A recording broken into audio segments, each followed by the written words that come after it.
जय हिंद बच्चों। तो स्टार्ट करते हैं हम लोग अब एक्सरसाइज को। ठीक है, कल के वीडियो में हम लोग सारे इंट्रोडक्शन को देखे थे और आज के क्लास में हम लोग इसके एक्सरसाइज को देखेंगे। तो देखिए, ये बेसिकली एक एनसीईआरटी का सीरीज है, तो इसमें हम लोग लगभग एनसीईआरटी के सारे क्वेश्चन को देखेंगे और अगर किसी और बुक से भी पढ़ना होगा तो उसके लिए हम लोग अलग से वीडियो बनाएंगे। ठीक है, इसमें सिर्फ और सिर्फ एनसीईआरटी को देखेंगे। तो चलिए हम लोग एक्सरसाइज 1.1 को देखते हैं। अब देखिए, जो एक्सरसाइज 1.1 है इसमें लिखा गया है कि use Euclid division algorithm to find the HCF. अब देखिए, 3 क्वेश्चन है, हम पहले लिख चुके हैं, ठीक ना।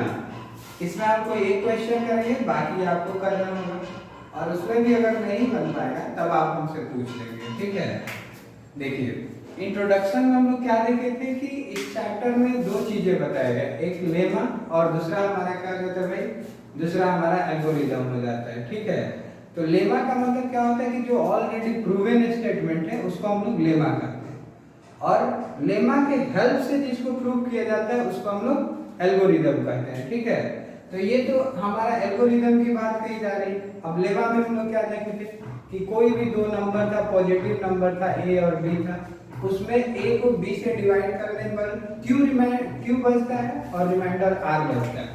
तो वही सेम बात है, हम लोग पहले क्वेश्चन के सॉल्यूशन को देखते हैं, नंबर 1 को। अब देखिए यहाँ 135 है, 135 डिवाइड टू 25। अब यहाँ जब हम 135 का तो टेबल हमको पता ही नहीं है, तो हम क्या करेंगे, इसको एक अप्रॉक्स आइडिया ले लिया करेंगे कि हम इसको 130 तो कह ही सकते हैं ना। तो आप 130 जैसे जीरो वाला जो नंबर होता है उसका मल्टीप्लाई करना आसान होता है। तो 130 को अगर हम गुना करेंगे 2 टाइम तो 260 हो जाएगा, 13 दूना 26, 260 हो जाएगा। तो 260 तो ज्यादा हो जा रहा था, हम इसको क्या करेंगे भाई, 1 टाइम में डिवाइड करेंगे, 135 हो जाएगा। अब यहाँ से 0 और 12 से 3 गया तो 9 हो जाएगा और ये आपको कट गया। अब हम 90 को फिर से 135 में डिवाइड कर देंगे, 90 से 135 को। अब देखिए, जब 135 को डिवाइड करेंगे तो ये तो टेबल पढ़ना ही है, 92 या 180, जो कि आपको क्या होना है भाई, बड़ा हो जा रहा है, तो 90 बन जाए, 90 लगा देते हैं लोग। अब यहाँ से 5 से 0 सब्ट्रैक्ट हुआ 5 को, 13 से 9 गया तो कितना आ जाएगा, 4 हो जाएगा। ठीक है, अब देखिए यहाँ पर हम 45 से 90 को घेर लेते हैं, ठीक है, और इसको डिवाइड करेंगे तो 2 टाइम में ये क्या हो जाएगा, लग जाएगा और ये आपको कट गया। तो हम देख रहे हैं कि इसका जो HCF आया वो आपको कितना है, 45 आया। तो ये तो हम लोगों ने HCF किया, ठीक है, बट आपको कह रहा है कि आपको एल्गोरिथम भी करना है। ठीक है, तो एल्गोरिथम के लिए हम लोग क्या करेंगे, इसके स्टेप को लिखेंगे। अब स्टेप होता क्या है, तो स्टेप वही चीज है जो A = BQ + R जो होता था, वही स्टेप है। तो यहाँ पर A कितना है, 225 = 135 × 1 + 90, ये पहला स्टेप हमारा हो जाएगा। अगर दूसरे स्टेप की हम बात करें, स्टेप 2 का, ठीक है, तो यहाँ पर देखिए अब की बार A की तरह कौन काम कर रहा है, 135 कर रहा है, तो यहाँ पर 135 लिखेंगे। अब 90 × 1 और प्लस कितना आ जाएगा भाई, 45 हो जाएगा। तो दूसरा स्टेप भी हम लोग कंप्लीट कर दें। नेक्स्ट हमारा क्या हो जाएगा, स्टेप 3 में। ठीक है, अब देखो भाई, स्टेप 3 में हमारा A की तरह कौन काम कर रहा है, 90 कर रहा है, तो यहाँ 90 = 45 × 2 + 0। अब ये हमारा स्टेप क्या हो गया, कंप्लीट हो गया। तो यहाँ एक क्वेश्चन आता है कि आखिर हम लोग स्टेप कब तक करेंगे। ठीक है, तो स्टेप जब तक आपको रिमाइंडर 0 नहीं हो जाता है तब तक उस स्टेप को हमको क्या करना होता है।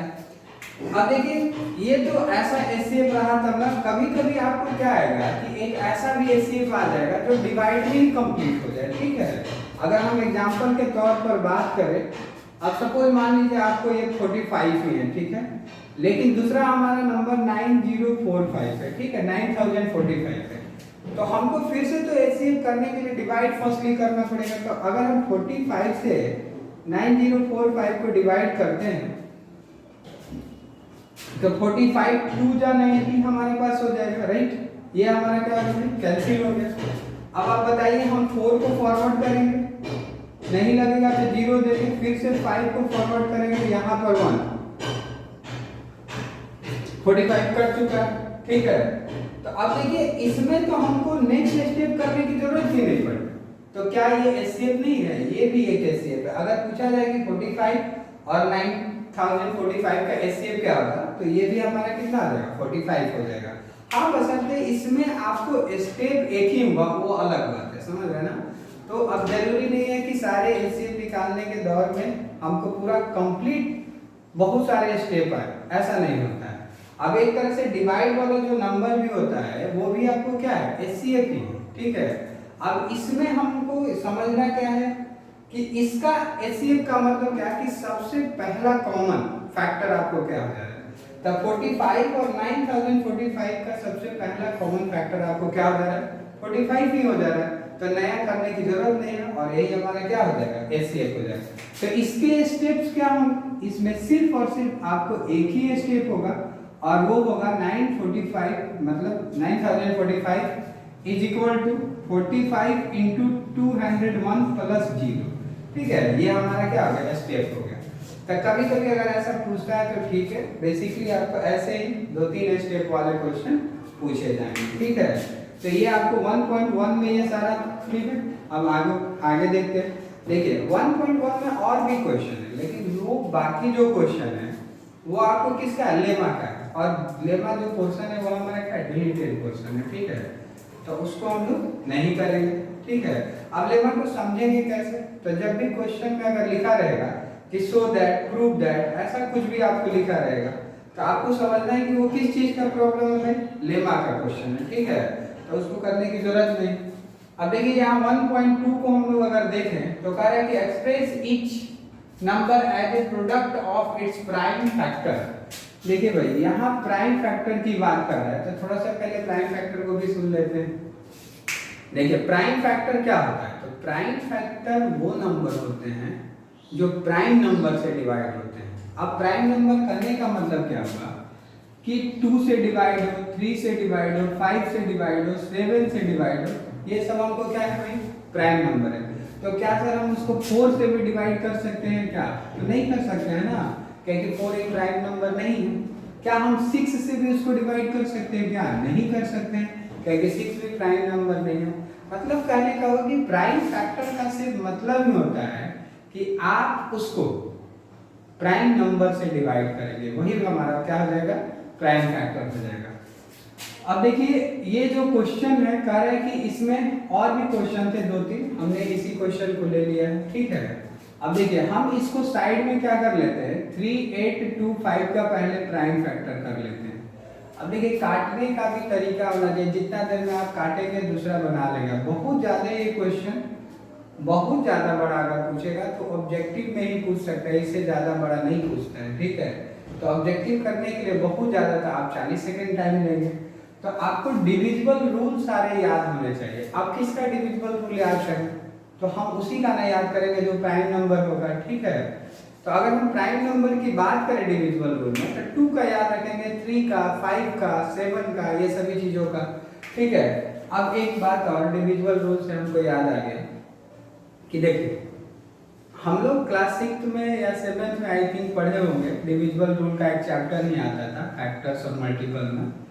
तो उसमें क्या होता था कि हमको 2 से लेकर के 11 तक सारे मतलब डिविजिबल रूल पढ़ाए जाते थे। तो क्या डिविजिबल रूल 11 तक ही है? और भी आगे भी हो सकते हैं क्या डिविजिबल रूल, ठीक है।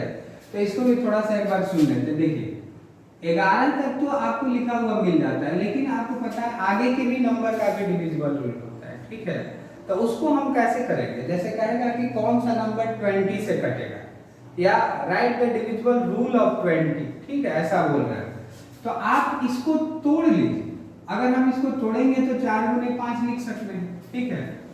मतलब वैसा नंबर जो 4 और 5 से कट जाए, ठीक है, वो आपको 20 से भी क्या हो जाएगा भाई? कट जाएगा, ठीक है। इसका मतलब यही है। आप देखिए इसका आप निगेटिव सेंस में लेंगे तो कुछ चीजें बदल भी सकता है, ठीक है। और भी हम इसको छोटा कर सकते हैं कि अब ये 2 से और 2 और इंटू 5, तो जो नंबर 2 से कट जाएगा वो नंबर 4 से भी कट जाएगा, ठीक। जो नंबर 4 से कट जाएगा वो आपको 20 से भी कट जाएगा। अब दूसरी बात ये है कि जो नंबर 20 से कटेगा वो 4 से भी कटेगा और 5 से भी कटेगा, मैंने ऐसा बोला। लेकिन मैं ऐसा तो नहीं ना बोल रहा कि जो नंबर 4 से कटेगा वो नंबर 20 से भी कटेगा, ऐसा नहीं होता है, ठीक है। बड़े वाले नंबर का जो इंक्रीजिंग वाला नंबर होता है वह छोटे वाले नंबर से कटते हैं। कंपल्सरी ये नहीं है कि जो छोटा वाला नंबर है उससे कोई अगर नंबर कट रहा है तो बड़े वाले नंबर से भी क्या हो जाए, कट जाए। मतलब कहने का हुआ कि डिविजिबल रूल ऑफ 20 क्या हो सकता है, तो जो नंबर 4 से और 5 से कट जाता है वो 20 से कटता है, ठीक है। ये डिविजिबल रूल ऑफ 20 को। लेकिन ध्यान कर देना है कि अब 4 से भाई 16 भी कट रहा है, तो क्या 20 से भी 16 कटेगा? नहीं कटेगा, ठीक है। लेकिन अब 20 से 40 कट रहा है, तो क्या 4 से 40 कटेगा? ऑफ कोर्स कटेगा। मतलब उसके फैक्टर से जो नंबर कट रहा है, ठीक है, उसके फैक्टर से जो नंबर कट रहा है, जरूरी नहीं है कि उस नंबर से भी कटेगा, यानी कि 20 से भी कटेगा, ठीक है। लेकिन 20 से जो नंबर कट रहा है वो आपको उसके फैक्टर से भी क्या होगा, कटेगा, ठीक है। अब आपको बनाना है, मान लीजिए 12 का डिविजिबल रूल बनाना है, तो 12 का 3 into 4 लिख लेंगे। मतलब वैसा नंबर जो 3 से भी कट जाए और 4 से भी कट जाए वो आपको किससे, 12 से भी कट जाएगा, ठीक ना। तो इतना करने की जरूरत नहीं, लगभग आपको 2, 3, 5, 7 और 11 तक में लगभग कंप्लीट हो जाता है। ऐसे 13 भी प्राइम नंबर है, 17 भी प्राइम नंबर है और भी बहुत सारे प्राइम नंबर है, ठीक है। लेकिन इतना दूर में ही लगभग कंप्लीट हो जाता है। देखिए भाई, अब 3 का डिविजिबल रूल आपको पता है कि इसके डिजिट का सम अगर 3 से कट जाता है तो वो नंबर भी आपको क्या हो जाता है, 3 से कट जाता है। अब देखो बाबू, 8, 3, 11 और 2, 13 और 5, 18, 3 से तो लग जा रहा है, तो हम इसको 3 से क्या करते हैं, काटते हैं, ठीक है। अब देखिए, अगर हम 3 से इसको कट करेंगे तो 3 1 जा 3, समझ रहे ना, 3 1 जा 3, यहाँ से 3 2 जा 6। अब देखो भाई, 3 7 जा 21, 3 5 जा 50। यहाँ फिर से 3 से लगाते हैं, 3 4 जा 12, 3 2 जा 6, 3 5 जा 50। अब देखिए 4 2 6 5 11, अब तो 3 से नहीं कटेगा ना, तो हम क्या करेंगे भाई, इसको 5 से लगाएंगे, ठीक है। 5 8 जा 40, 5 5 जा 25, ठीक है। अब फिर से 5 से लगाएंगे तो यहाँ पर कितना हो जाएगा, 17 हो जाएगा। अब देखिए 17 एक ऐसा नंबर है जो सिर्फ 17 से कटेगा, ठीक है। तो सिर्फ अगर 17 से कटेगा तो काटने की जरूरत नहीं। अब कह रहे हैं कि आप इसके प्राइम फैक्टर को प्रोडक्ट के फॉर्म में लिखिए, ठीक है। तो हम इसका प्रोडक्ट लिखेंगे 3 into 3 into 5 into 5 into 17। लेकिन अभी इतना कंप्लीट नहीं है, एक स्टेप और करना पड़ेगा, तब जाके इसका आंसर क्या होगा, कंप्लीट होगा। अब इसको पावर के फॉर्म में लिखे, 3 के पावर 2, 5 के पावर 2 और इंटू 17, और ये क्या होगा भाई, आंसर हो जाएगा, समझ रहे ना। तो ये हमारा दूसरा क्वेश्चन भी कंप्लीट हो गया। और भी 2 3 4 क्वेश्चन इसमें है, बनाइएगा, नहीं बनेगा कमेंट में डाल दीजिएगा, ठीक है। अब देखिए सेकंड हमारा क्या है कि find the LCM and HCF of the following integer and verified. Verified मतलब जांच कीजिए, वेरीफाइड और प्रूफ दोनों अलग अलग चीजें हुई, ठीक है। जब डिजिट या नंबर को किसी डेटा में रख के सॉल्व करते हैं तो वो आपको क्या हो जाता है, वेरीफाइड हो जाता है। लेकिन उसी चीज को किसी स्टेटमेंट के द्वारा जब प्रूफ करेंगे, ठीक है, तो उसको प्रूफ करेंगे। जैसे अब देखिए, थोड़ा सा सुन लेते हैं इसको, ठीक है। अगर कह रहे हैं कि वेरीफाइड, ठीक है, the sum of every equilateral triangle is 180 degree, verified कर रहे हैं, समझ रहे हैं ना। तो आप क्या करेंगे कि एक इक्विलैटरल ट्रायंगल बनाएंगे, उसमें x x x लेट करेंगे, x plus x is equal to 180 degree, तो 3x is equal to 180 degree, समझ रहे हैं ना। x plus x is equal to 180 degree, 3x is equal to 180 degree, तो x is equal to कितना आ जाएगा भाई,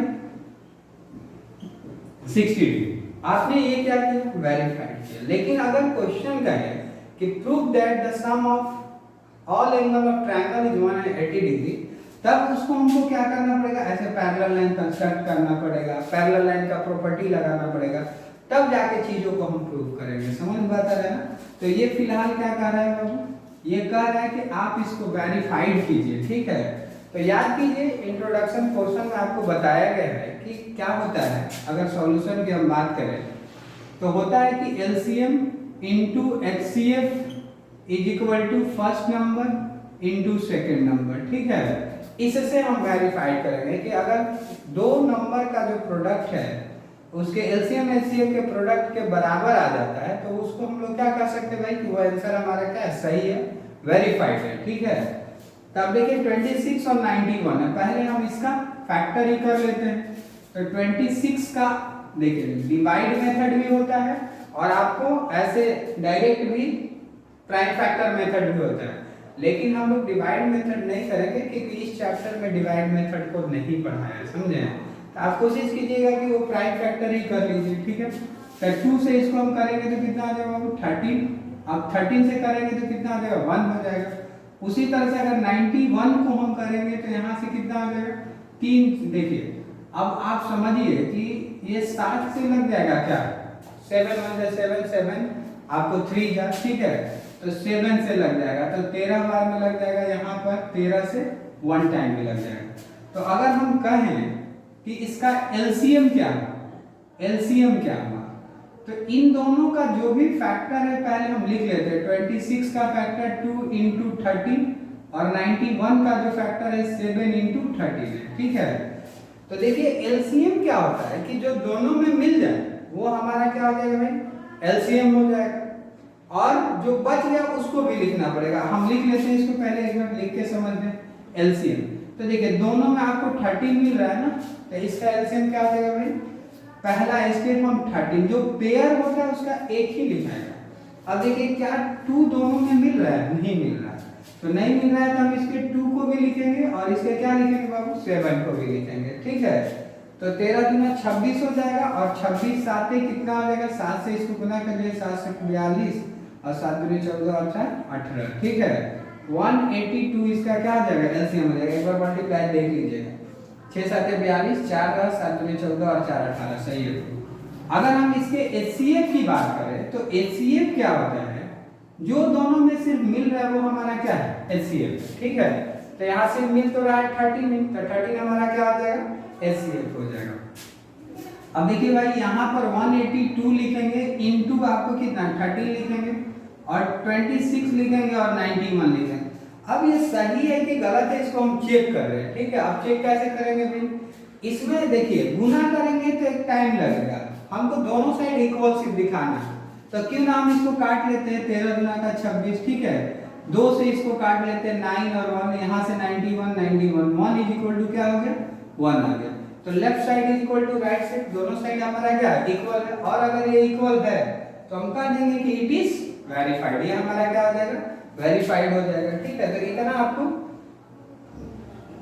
करना पड़ेगा तब जाके आपका क्वेश्चन क्या हो जाएगा, कंप्लीट हो जाएगा। ठीक है, अब देखिए ये 2 नंबर के क्वेश्चन में पूछा जाता है। ठीक है, क्वेश्चन तो बहुत पुराना हो चुका है, लेकिन अगर कभी देखा जाए तो पूछ सकते हैं 2 नंबर को, तो आप प्राइम फैक्टर ऐसे ही कर लिया करेंगे। ठीक है, अब देखिए भाई यहाँ से हम लोग इससे आपको यहाँ पर आ जाते हैं, तो देखिए ये जो क्वेश्चन है अच्छा क्वेश्चन है। ठीक है, अच्छा मतलब ठीक एवरेज क्वेश्चन है, थोड़ा सा आपको लगेगा कि ये इतना सारा नंबर क्या दे दिया, तो कंफ्यूज करने के लिए आपको दिया है। देखिए कह रहा है कि गिवन दैट एचसीएफ ऑफ इतना एंड इतना, मतलब 306 और 657 का जो एचसीएफ है, मतलब वो दोनों नंबर है जिसका एचसीएफ आपको कितना है 9, समझ रहे हैं ना। तो कह रहा है फाइंड एलसीएम, तो बताइए इसी दोनों नंबर का एलसीएम बताइए, तो क्या हम एलसीएम निकालें, नहीं ना। इसमें हमारे पास क्या तरीका है कि अगर एलसीएम एचसीएफ फर्स्ट नंबर और सेकंड नंबर में इन चारों ऑप्शन से, ठीक है, कोई भी अगर हमारे पास 3 है तो उसको हम क्या करते हैं भाई, उससे हम एक को फाइंड आउट कर लेते हैं। हमारे पास फॉर्मूला पहले से ही अवेलेबल है कि first number into second number is equal to HCF into LCM. ठीक है, यह हमारे पास ऑलरेडी पहले से। अब देखेंगे भाई कि यहाँ फर्स्ट नंबर और सेकंड नंबर आपको कितना है, तो 306 इंटू 657, ठीक है, इज इक्वल टू, अब देखो बाबू एचसीएफ 9 है और एलसीएम हमारे पास है ही नहीं। ठीक है, तो एलसीएम को हम एलसीएम लिखते हैं। अब देखिए इससे क्या है कि कोई नया फॉर्मूला बनाने की जरूरत नहीं कि LCM is equal to first number into second number बटा में एचसीएफ, वो पहले वाले फॉर्मूला को तो ही तो रिप्लेस कर करके नया चीज बनाता है। तो क्यों हम डायरेक्ट उसी पर पुट कर देंगे डेटा, जिसका नंबर मिसिंग है उसको छोड़ देंगे, बाकी जो भी डेटा है उसको हम लोग क्या कर लेंगे, लिख लेंगे। अब देखिए ये आपको 3 से कट जाएगा ना, 3 3 जा 9, ये डायरेक्ट 9 से भी कट जाएगा, ठीक है। 9 3 जा 27, यहाँ से 3 बच जाएगा, 9 3 जा और 9 4 जा। अब देखिए 34 को 657 से गुना कर लेंगे तो वो हमारा क्या आ जाएगा भाई, एलसीएम हो जाएगा। गुना आप कर लीजिएगा, हम डायरेक्ट लिख दिए। तो यहाँ तक हम लोग देख लिए हैं, ठीक है। थोड़ा सा एक बार इरेज कर लेते हैं, उसके बाद फिर से आगे देखते हैं। देखिए तो आगे हम लोग देखते हैं क्वेश्चन नंबर 5 6 और 7, 3 क्वेश्चन और बच गया है, इसको भी हम लोग क्या कर लेते हैं, कंप्लीट कर लेते हैं। देखिए ये अच्छा क्वेश्चन है, वेरी वेरी इंपॉर्टेंट है और बहुत बार पूछा गया। अगर मतलब एक एवरेज चेक किया जाए कि ये क्वेश्चन कितना बार, तो लगभग मैक्सिमम टाइम पूछा गया, ठीक है। और है बड़ा आसान, लेकिन 2 मार्क्स में क्वेश्चन आपको क्या होता है, ये पूछे जाते हैं। तो देखिए यहाँ लिखा है कि check whether 6 to the power n, ठीक है, can end with the digit 0, ठीक है। क्या 6, अब इस क्वेश्चन का मतलब ये है कि क्या 6 का पावर जो n है वो कभी भी डिजिट का जो अंतिम होगा एंड विथ 0, क्या वो 0 से एंड हो सकता है क्या। तो कहने का मतलब ये है कि आप अगर n के जगह पर कुछ भी रखते हैं, मान लीजिए 2 रखते हैं, 3 रखते हैं, तो क्या उसको हम गुना करेंगे तो उसकी यूनिट प्लेस पर कभी भी 0 आएगा क्या। जैसे अगर हम एग्जांपल के तौर पर देखते हैं तो 6 के पावर 2, तो 6 × 6 क्या हो जाएगा हमारा 36 हो जाएगा। तो इसके यूनिट प्लेस पर क्या आ गया, 6 आ गया। क्या कभी ऐसा हो सकता है कि हम n के जगह पर कुछ भी ऐसा नंबर रखें और उसको गुना करने के बाद वह 0 से क्या हो जाए भाई, एंड कर जाए। ऐसा हो सकता है, यही आपको चेक करना है। तो देखिए एक बात समझते हैं नॉर्मली कि अब यहां से सॉल्यूशन के तौर पर हम लोग क्या देखेंगे कि 6 का पावर जो n है, इसमें जो इसका बेस है उसको हम फैक्टर करते हैं। तो 2 × 3 के पावर कितना होगा भाई, n होगा। तो एक नोट होता है, इसको याद रखेंगे, कहता है कि if the number is divided by या divisible by 10 then the number end with 0. In other way, if the number is divided by 2 multiply 5, ठीक है। कहने का मतलब कि अगर कोई नंबर 10 से कटता है तो वही नंबर के एंड में क्या हो जाएगा, 0 हो जाएगा। या इसका 2 × 5 कर देते हैं, ठीक है। या किसी नंबर का फैक्टर करने पर उसके फैक्टर में 2 और 5 आ जाता है, तो उसी नंबर का एंड क्या हो जाएगा भाई, 0 से खत्म होगा। लेकिन जब हम लोगों ने यहाँ पर 6 का फैक्टर किया तो 2 तो चलो भाई आया, लेकिन उसके साथ साथ कौन आ गया, 3 आ गया। तो क्या ये 10 को कंप्लीट कर रहा है, नहीं कर रहा है। क्या ये 2 और 5 को कंप्लीट कर रहा है, नहीं कर रहा है। तो जब ये 2 और 5 को नहीं कंप्लीट कर रहा है, 10 को कंप्लीट नहीं कर रहा है, तो ये नंबर कभी भी एंड विथ 0 नहीं होगा। तो हम लिखेंगे क्या, यहाँ पर लिख देंगे, आप लोग इसको सुन लीजिए, लिख लीजिएगा कि if the factor of 6 is not at the product of 10 और 10, hence 6 to the power n is never end with 0, ठीक है। इसको आप ऐसे लिख लेंगे। देखिए भाई यहाँ पर क्वेश्चन को थोड़ा सा समझिए, ये भी अच्छा क्वेश्चन है, ये भी पूछा जाता है। करेक्ट एक्सप्लेन व्हाई 7 × 11 × 13 + 13 एंड 6 7 6 5 जो भी है +5 आर द कंपोजिट नंबर। देखिए ये बहुत छोटा सा क्वेश्चन है, सिर्फ समझना है, थोड़ा सा कॉन्सेप्ट को देखिए। अब आपको पता है प्राइम और कंपोजिट क्या होता है। तो अगर हम कहें तो प्राइम भाई 2 हो जाएगा, 3 हो जाएगा, ऐसे बहुत सारे नंबर हैं। और अगर हम कंपोजिट को करते हैं तो कंपोजिट को 4 कर लेते हैं। तो एक प्राइम से एक कंपोजिट को अगर हम गुना कर रहे हैं तो यहाँ पर देखिए क्या आ गया, 8 आ गया। तो जब हम एक प्राइम को कंपोजिट से गुना करेंगे तो वहां पर आंसर क्या आ रहा है, एक कंपोजिट नंबर आ रहा है। अब दूसरी बात, अगर हम 3 लिख लेते हैं, ठीक है, और उसके बाद हम 6 से इसको गुना करते हैं तो 18 आ गया, ये भी हमारा क्या आ रहा है, कंपोजिट आ जा रहा है, ठीक है।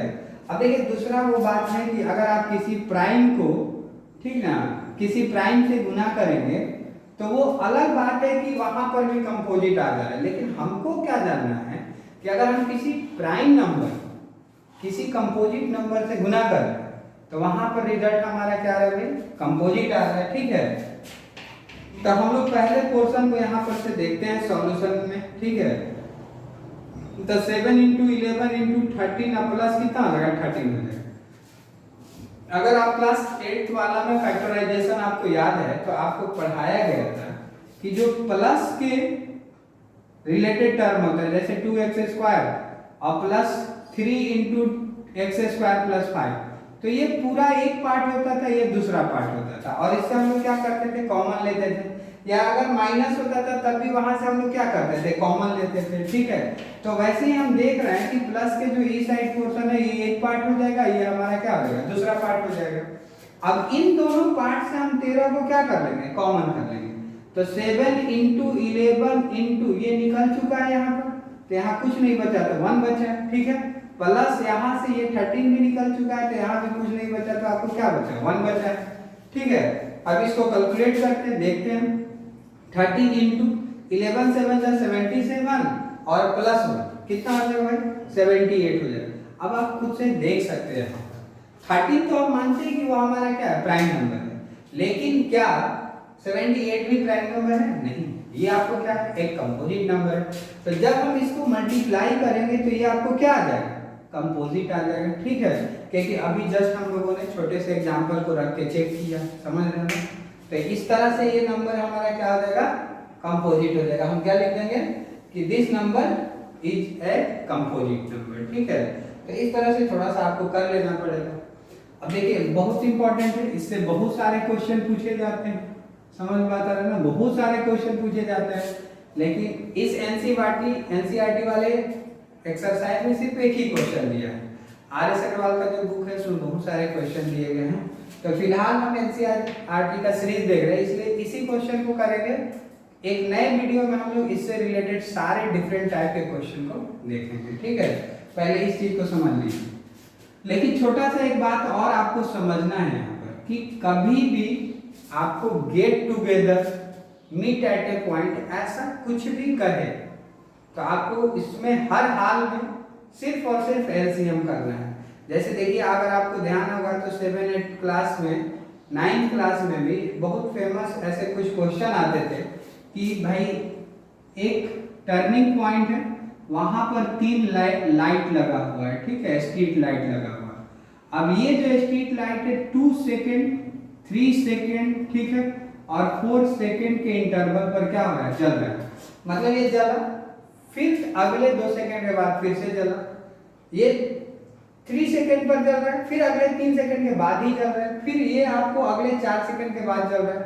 तो एक टाइम ऐसा आएगा जब ये तीनों एक साथ जल जाएंगे। ठीक है, तो कैसे चेक करेंगे, अब ये 2 सेकेंड पर जल रहा है, तो अगर ये 2 सेकेंड पर जला है तो नेक्स्ट टाइम आपको 4 सेकेंड पर जलेगा। नेक्स्ट टाइम अगर हम देखें तो 6 सेकेंड पर चलेगा, क्योंकि हर एक 2-2 सेकेंड के बाद ही ये जल सकता है। समझ बात आ रहा है ना। अब ये आपको 8 सेकेंड पर जलेगा। ठीक है, ये आपको 8 सेकेंड पर जलेगा, क्योंकि हर एक 2-2 सेकेंड के बाद ये क्या हो रहा है, जल रहा है। अगर हम इसको देखें तो ये 6 सेकेंड पर जलेगा, ये आपको 12 सेकेंड पर जलेगा। ठीक है, सॉरी 9 सेकेंड पर जलेगा, 6 के बाद 9 होगा। ठीक है, क्योंकि 6 + 3 9 हो जाएगा। उसके बाद आपको क्या आता है भाई, 12 सेकेंड पर जलेगा। ठीक है, अब उसी तरह से ये 8 सेकेंड पर जलेगा। ठीक है, ये अब ये समझने के लिए करें, इसका तरीका आपको बताएंगे बहुत आसान सा। ठीक है, अब यहाँ पर 12 सेकेंड पर जलेगा, समझ रहे हैं ना। यहाँ पर 10 सेकेंड पर जलेगा, यहाँ पर भी 12 सेकेंड पर जलेगा। तो अब देखिए इन तीनों जो लाइट है इसमें सबसे पहला वो कौन सा नंबर है जब तीनों एक साथ मिल रहे हैं, तो वो नंबर क्या आ रहा है भाई, वो हमारा 12 हो जा रहा है। ठीक है, मतलब अगले 12 सेकेंड पर ये तीनों बल्ब एक साथ क्या हो जाएगा, जल जाएगा।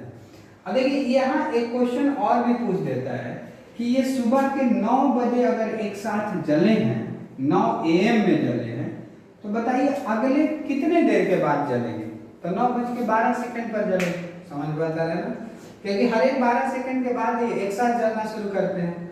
अगले बार फिर से अगेन कब एक साथ जलेंगे, तो 9:24 पर जलेंगे। समझ बता रहा है, क्योंकि ऐसे आपको सीरीज दिए गए हैं। तो देखिए यहाँ पर ये क्वेश्चन आपको है कि एक सर्कुलर पार्क है या पाथ है, यहाँ पर 2 बच्चे, एक सोनिया है और एक आपको क्या है भाई, रवि है, ठीक है।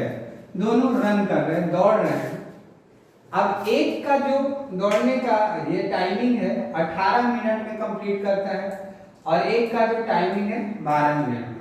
तो ऐसा कब होगा कि फिर से ये दोनों एक दूसरे से एक ही पॉइंट पर क्या हो जाए, आके मिल जाए।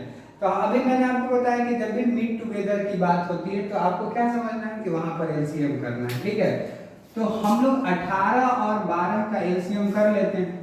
अब देखिए वैसे लिख के थोड़े करेंगे, अभी आसान सा बात है, आप डायरेक्ट भी कर सकते हैं। देखिए एलसीएम में आपको बताया गया है कि उसमें क्या होता है कि सबसे बड़ा नंबर कौन है, 18, ठीक है। तो 18 हो सकता था जब ये 12 से भी क्या हो जाए, कट, लेकिन 18 तो 12 से नहीं कट रहा है, तो ये एलसीएम नहीं होगा। तो अब 18 गुना कितना हो जाएगा भाई, 36 हो जाएगा। तो देखिए 36 जो है 18 से भी कट रहा है और 12 से भी कट रहा है, ठीक ना। तो इसका एलसीएम कितना हो जाएगा, 36 हो जाएगा। मतलब कि सोनिया और रवि जो है 36 मिनट के बाद एक साथ क्या हो जाएंगे, मिल जाएंगे। ये आपको आंसर हो गया। अब इसमें भी आप समझ लीजिए कि अगर ये सुबह के 10 बजे एक साथ मिले तो अगले बार कितना बजे मिलेंगे, तो 10:36 पर मिलेंगे। फिर अगले बार कितना बजे मिलेंगे, तो 36 और 36 72 मिनट हो जाएगा, ठीक है। तो 10 बजे मिल रहे हैं तो 1 घंटा 72 मतलब 60 मिनट इधर आपको हो जाएगा। तो 11 बज गया और 12 मिनट और बचा हुआ है हमारे पास, तो 11:12 पर ये फिर से क्या हो जाएंगे, मिल जाएंगे।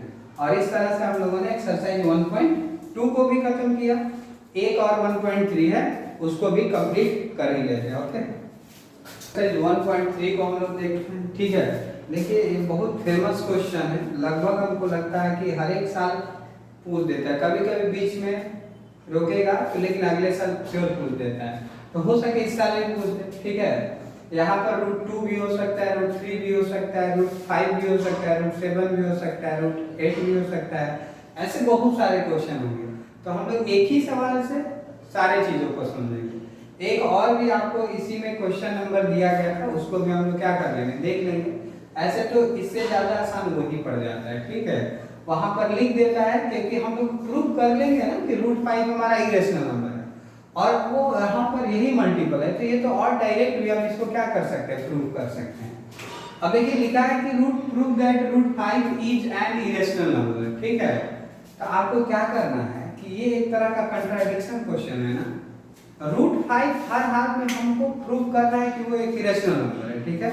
हम ये बात जानते हैं कि हमारा √5 इरेशनल नंबर है, फिर भी हमको यही बात प्रूव करना है, समझ बात आ रहा है। तो इसको हम कैसे प्रूव करते हैं, इसको हम उल्टा अपोजिट लेट करके प्रूव करेंगे। अब हम ऐसा मानेंगे कि जो √5 है वो एक रेशनल नंबर है और जब हम उसको प्रूव करते हुए आगे की ओर जाएं और हमारा रेशनल ही साबित हो जाए तो हम कहेंगे कि ये आपको एजम्पशन क्या हो गया भाई, रॉन्ग हो गया, ये कंट्राडिक्शन क्वेश्चन है और इस तरह से ये क्या हो जाएगा, इरेशनल नंबर हो जाएगा, ठीक है। तो चलिए स्टार्ट करते हैं। थोड़ा सा देखिए यहाँ पर हम लोग लिखते हैं, अगर हम कहें कि लेट √5 इज एन, ठीक है, let √5 is a rational number, ठीक है। यह हमारा एक रेशनल नंबर होता है। हमने ऐसा लेट किया तो हमको पता है कि जो कोई भी अगर रेशनल नंबर है तो उसका फॉर्म आपको a/b का होगा या p/q का होगा। आप a/b ही लिख लीजिए क्योंकि पूरा चैप्टर a/b से चल रहा है, ठीक है। तो a और b ही लिख लीजिए। अब देखिए जब हम क्या करेंगे, अब हमारा टारगेट मेन यही है कि इस रूट को कंप्लीटली काट दें, ठीक है। तो ये कब होगा, जब हम इसको मल्टीप्लाई करके स्क्वायरिंग कर लेते हैं। तो यहाँ से कितना आ जाएगा, √5 इंटू b का स्क्वायर और यहाँ पर क्या आ जाएगा भाई, a का स्क्वायर, ठीक है। तिरछा तिरछी गुना कर लिए, √5 को b से, a को 1 से, अब बाकी स्क्वायर कर लिए। तो वो आप लिख लीजिएगा, ठीक है।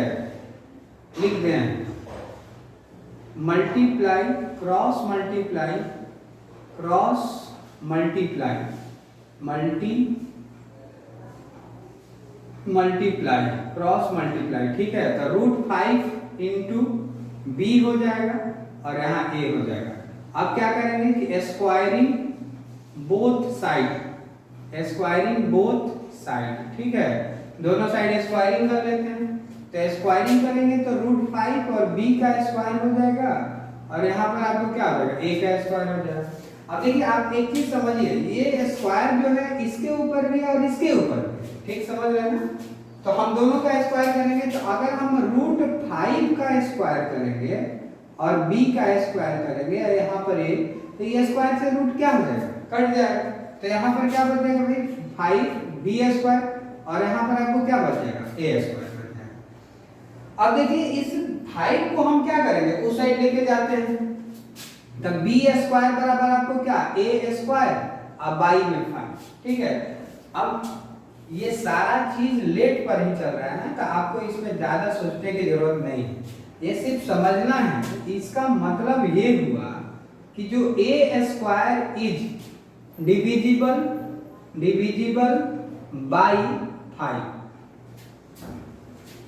a स्क्वायर जो है डिविजिबल है 5 से। तो अब आप समझिए किसी नंबर का स्क्वायर किसी नंबर से कट रहा है, तो वो नंबर भी आपको क्या हो जाएगा, उसके नंबर का बिना जो स्क्वायर है वो भी कट जाएगा। जैसे अगर हम कहें कि 6 का स्क्वायर, ठीक है, 2 से कट रहा है, तो ये भी जरूरी कि इस 2 से 6 भी को काट सकते हैं, समझ बात आ रहा है। तो यहाँ पर लिखेंगे कि हेंस a इज आल्सो, ठीक है, आल्सो डिविजिबल बाई 5, a भी आपको 5 से क्या हो जाएगा, कट जाएगा, ठीक है। तो एक स्टेप हम लोग कंप्लीट किए। अब ये जो भी हम प्रूव कर रहे हैं ना, ये स्टेटमेंट प्रूव हो ही नहीं सकता, ये पहले से ही हमको पता है कि √5 जो डेटा है वो इरेशनल नंबर है और उसको काटा नहीं जा सकता है, फिर भी हम जबरदस्ती इसको काट रहे हैं। तो इसमें आपको ये सोचना नहीं है कि sir a square is divisible by 5 क्यों लिखे, क्योंकि ये ऐसा हम समझ रहे हैं कि a स्क्वायर जो है 5 से कट रहा है, ठीक है। तो a स्क्वायर का जो बिना स्क्वायर वाला नंबर या जो बेस है वो भी आपको क्या हो जाएगा, 5 से कट जाएगा, ठीक है। अब देखिए इसके बाद अगेन, ठीक है, यही से थोड़ा सा समझना है। अब देखो भाई जो कट जाता है उसी नंबर को लेट करना होता है, तो हम क्या लिख लेंगे कि again a is equal to, जिसको प्रूव करना होता है ना उसी के साथ कोई दूसरा अल्फाबेट को डाल के लिखेंगे, ठीक है। अब लेट कर रहे हैं अगेन 5c लेट, ठीक है। फिर से मैंने लिखा again let a is equal to 5c। अगर यहाँ 2 होता तो a is equal to 2c लिखते, अगर यहाँ 3 होता तो a is equal to 3c लिखते, समझ में आता है ना, क्योंकि जो नंबर कटता है उसी से अगेन हम लोग लेट करते हैं, ठीक है। तो ये हो जाएगा। अब फिर से हम क्या करेंगे, स्क्वायरिंग बोथ साइड, ठीक है, दोनों साइड क्या करेंगे, स्क्वायर करेंगे, तो a स्क्वायर और 5c का स्क्वायर, ठीक है। अब देखिए भाई a square is equal to, यहाँ पर हमारे पास क्या है, इसको इक्वेशन 1 कर देंगे, 5b स्क्वायर, तो a स्क्वायर की जगह पर हम क्या लिख लेंगे, 5b स्क्वायर लिख लेंगे, और इसको अगर स्क्वायर करेंगे तो 25c स्क्वायर हो जाएगा। और ये कहां से आया, तो फ्रॉम इक्वेशन फर्स्ट, ठीक है, ये इक्वेशन फर्स्ट से आया। इसको इरेज कर देते हैं दूसरे वाले टर्म में, क्योंकि बोर्ड भर जाएगा इसी से, ठीक है। अब देखिए यहाँ से 5b स्क्वायर बराबर इतना आ गया। अब आप क्या करेंगे, फिर से 5b स्क्वायर को यही रखेंगे c स्क्वायर को, अब यहाँ 25 को लेके आ जाएंगे क्रॉस मल्टीप्लाई करके, तो 5 से 5 क्या हो गया हमारे पास, कट गया, ठीक है। तो बचा क्या कि b square by 5 is equal to c square. अब आप देखिए फिर से हमारे पास पिछले जैसा आ गया, तो हम क्या लिखेंगे कि b square is divisible by 5, hence b is also divisible by 5, ठीक है। ये लेटर समझ लीजिएगा, थोड़ा थोड़ा मैथ है, ठीक है, तो उतना कंप्लीट नहीं लिखेंगे, समझ जाइएगा क्या लिख रहे हैं। तो b भी आपको क्या हो जाएगा, 5 से कट जाएगा। अब आप बताइए, समझिएगा थोड़ा सा, यहाँ पर a यहाँ लिखते हैं, ठीक है, a और b का जो कॉमन फैक्टर है, दोनों का कॉमन फैक्टर 5 है, a तो एक है, 1 भी आपको है, 5 भी हो गया ना, तो a का जो कॉमन फैक्टर हो गया आपको 2 से ज्यादा हो गया, मोर देन 2 हो गया, मोर देन 2 हो गया, 2 नंबर से ज्यादा हो गया। तो आप बताइए जिसमें दो नंबर से ज्यादा फैक्टर हो जाता है वो आपको तो रेशनल ही रह गया, वो इरेशनल। इरेशनल मतलब क्या, जो सिर्फ एक से कट जाए या सिर्फ √5 वो वाला रहे, ठीक है। तो यहाँ पर तो इसके दो से ज्यादा फैक्टर हो गए ना, एक आपको 5 हो गया, एक हो गया, एक भी खुद से रिलेटेड है। तो हम क्या कहेंगे कि दिस एजम्पशन इज रॉन्ग, ठीक है। दिस एजम्पशन इज रॉन्ग, ठीक है, wrong. So √5 is A irrational number, ठीक है, एन इरेशनल नंबर। √5 आपको क्या हो जाएगा, एन इरेशनल नंबर हो जाएगा, ठीक है। अब देखिए यहाँ पर अगर आपको रहता है कि √3 क्या होगा, तो फिर से √3/1 = a/b, बाकी सारा प्रोसेस है। अब यहाँ पर हम क्या लिखते हैं, a = 3c, समझ में आता है ना। अगर यहाँ पर √8 होता तो देखिए रूट अगर 8 होता तो आप इसको 2√2 लिखते हैं, समझ में आता है, 2√2। अब 2√2 लिखेंगे तो √2 तो पहले ही हम लोग एबव प्रूव कर चुके हैं कि √2 हमारा क्या इरेशनल नंबर है, तो आगे करने की जरूरत नहीं है, ठीक है। तो एक और क्वेश्चन है उसको भी देख लेते हैं और फिर इस चैप्टर को खत्म करते हैं। देखिए लास्ट क्वेश्चन को हम लोग देख लेते हैं, ठीक है। ये भी पूछा जाता है तो इसको भी हम लोग समझ लेते हैं। अब यहाँ पर लिखा है कि prove that 3 + 2√5 is irrational number. और देखिए कभी कभी क्या करता है, यहाँ पर थोड़ा सा एक लाइन और लिख देता है कि इट √5 इज इरेशनल नंबर, ठीक है, ऐसे भी लिख देता है। क्योंकि आप समझिएगा 9th क्लास में आपको पढ़ाया गया है कि जब कोई दो इरेशनल और रेशनल को गुना करते हैं तो हर हाल में क्या हो जाता है, इरेशनल हो जाता है। जैसे अगर 2 को हम √5 से गुना करेंगे तो 2 हमारा रेशनल है, लेकिन √5 हमारा क्या इरेशनल है, तो जब उसको गुना करेंगे तो हमारा क्या हो जाएगा, इरेशनल हो जाएगा। उसी तरह से कोई भी, जैसे √15 को अगर हम गुना करेंगे, अगर √15 को गुना करते हैं 3 से, ठीक है, तो 3 हमारा रेशनल है, √15 हमारा इरेशनल है, क्योंकि √15 में आपको √3 भी है और √5 भी है, तो √3 और √5 ये दोनों आपको क्या हो जाएगा, इरेशनल है। तो जब इरेशनल को रेशनल से गुना करेंगे तो हमारा नंबर क्या हो जाता है, इरेशनल। यहाँ लिख देता है कि इट इज या it has √5 is irrational number, ऐसा भी गिवन कर दिया। कभी कभी दे देता है तो दे देगा तो और आपको आसान हो जाएगा, करने की जरूरत नहीं है। और ऑलरेडी हम लोग प्रूव कर चुके हैं कि √5 हमारा क्या है, इरेशनल नंबर है, तो इसलिए ये भी आपको समझना है। फिर से देखिए हम वही सेम बात, let 3 + 2√5 is a rational number, ये हमारा क्या आ जाएगा, रेशनल नंबर। हमने ऐसा लेट कर लिया इसको। अब देखिए जब ये रेशनल नंबर हो ही गया तो हम क्या करेंगे कि 3 + 2√5 = a/b लिखेंगे। थोड़ा सा प्रोसेस कर लेते हैं।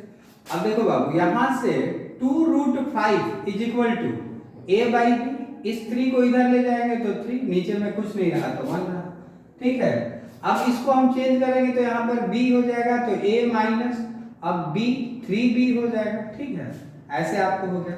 अभी भी देखिए यहाँ 2√5 जो है इसमें ये 2 हमारा क्या है, रेशनल का पोर्शन है, तो इसको बिल्कुल हम उठा के सेपरेट करेंगे, समझ रहे हैं ना। तो √5 को हम यहाँ रखते हैं, a - 3b आपके पास बटा में b। अब बताइए ये मल्टीप्लाई में है, इधर आएगा तो किस चीज में हो जाएगा, डिवाइड में हो जाएगा। तो हम इसको क्या कर लेते हैं, डिवाइड में लिख लेते हैं, ठीक है। तो डिवाइड 2/1 हो जाएगा। एक प्रोसेस और कर लेते हैं, a - 3b/b × 1/2, ठीक है। तो a - 3b/2b, ठीक है, कितना बराबर भाई, √5 = ठीक है, ये √5 = कितना आ गया, ये आपका।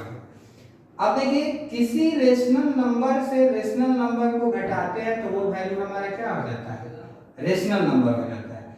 ये पोर्शन हमारा क्या है, रेशनल नंबर है।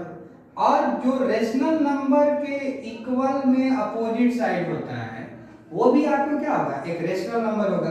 तो इस तरह से हमारे पास तो ये आ गया ना कि जो √5 है इज ए रेशनल नंबर। ये तो क्योंकि ये रेशनल अगर है तो इसके सामने √5 है, तो जब लेफ्ट साइड में या राइट साइड में रेशनल है तो लेफ्ट साइड वाला भी रेशनल होगा, अगर लेफ्ट साइड में इरेशनल है तो लेफ्ट राइट साइड वाला भी इरेशनल होगा।